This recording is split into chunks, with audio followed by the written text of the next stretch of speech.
मित्रों, कल बिहार विधानसभा के प्रांगण में अनुसूचित जाति जनजाति से जुड़े जो विधायक हैं सभी दलों के, उनकी एक बैठक हुई थी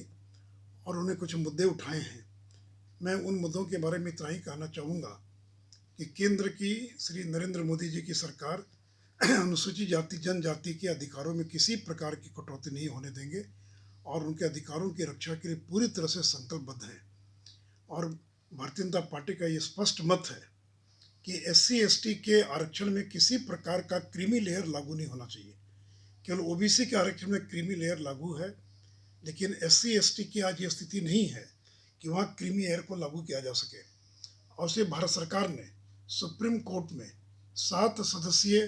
खंडपीठ को ये मामला रेफर करने के लिए और मामला उठाया है और अभी उस पर बहस चल रही है। इसलिए मैं स्पष्ट कर दूं कि क्रीमी लेयर का जहाँ तक सवाल है, हम उसके पक्ष में नहीं है कि SC ST पर ये लागू हो। और दूसरी बात यह है कि प्रमोशन में आरक्षण, तो ये तो अटल बिहारी वाजपेयी की सरकार थी जिन्होंने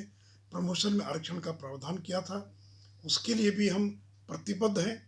और जहाँ तक ये मामला है कि SC ST से जुड़े जो सारे प्रावधान हैं उसको 9th शेड्यूल में डाला जाए, तो अभी पिछले दिनों सुप्रीम कोर्ट ने एक निर्णय दिया है कि 9th शेड्यूल में भी जो कानून डाले जाएंगे उनकी भी समीक्षा करने का अधिकार सुप्रीम कोर्ट को है। लेकिन मैं ये स्पष्ट करना चाहूँगा कि वो चाहे अनुसूचित जाति जनजाति अत्याचार निवारण अधिनियम हो, जिसमें 23 और धाराओं को जोड़कर नरेंद्र मोदी की सरकार ने उसको और कठोर करने का काम किया, और इतना ही नहीं तो भारत के कानून में संशोधन कर और उसको जो सुप्रीम कोर्ट ने जिन धाराओं को खारिज कर दिया था उसको भी पुनर्स्थापित करने का काम किया है। और जहाँ तक ऑल इंडिया जुडिशियल सर्विस का सवाल है, भारतीय जनता पार्टी पूरी तरह से इसकी पक्षधर है कि ऑल इंडिया जुडिशियल सर्विस का निर्माण किया जाना चाहिए और दिशा में हम लोग काम भी कर रहे हैं। इसलिए मैं ये विश्वास दिलाना चाहूँगा अपने अनुसूचित जाति जनजाति के भाइयों को कि चाहे वो 9th शेड्यूल में डालने का मामला हो या अन्य कोई तरीका हो, केंद्र की सरकार पर भरोसा रखिए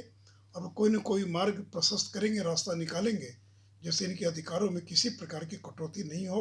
और इनके जो अधिकार हैं वो यथावत बने रहें। धन्यवाद।